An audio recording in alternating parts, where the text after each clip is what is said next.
ভূমিধসের 5 দিন অতিবাহিত হলেও কেরালায় থেমে নেই মৃত্যু।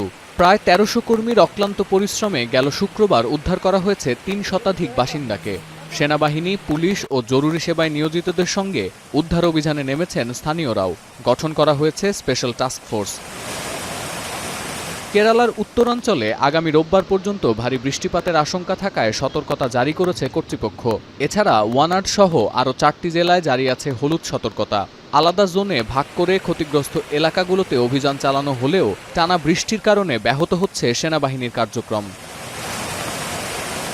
अलग अलग जोन बांट रखे हैं, उसी जोन के हिसाब से प्लानिंग के साथ जो है पार्टी ऑलरेडी निकल चुकी है और हमारे साथ जो दूसरे टीम है, हमारे साइंटिस्ट भी गए हैं साथ में ड्रोन के साथ, प्लस जो है स्नीफर डॉग्स वो भी गए हुए हैं।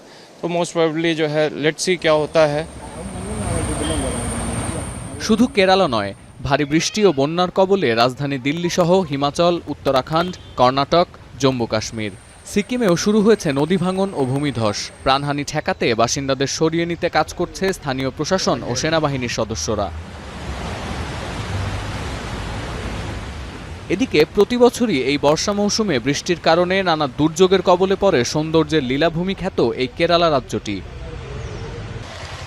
রাজ্য সরকার নানা পরিকল্পনার ঘোষণা দিলেও দুর্যোগের সময় তার প্রভাব চোখে পড়ে না।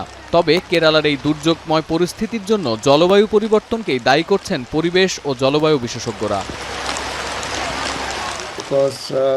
In many parts of the globe, especially places like India and in South Asia, you find there is a lot of cases where excess rainfall has been reported because of the climate change, because of the warming, global warming. Because there is a lot of heat that is generated now because of the fossil fuel. জলবায়ু পরিবর্তনের প্রভাব মোকাবিলা করতে না পারলে আগামীতে দুর্যোগের ভয়াবহতা আরও বাড়বে বলে আশঙ্কা বিশেষজ্ঞদের। এজন্য সরকারের পাশাপাশি সাধারণ মানুষকেও সচেতন হওয়ার পরামর্শ দিচ্ছেন তারা। সতীর্থ কর্মকার, এখন বিশ্ব।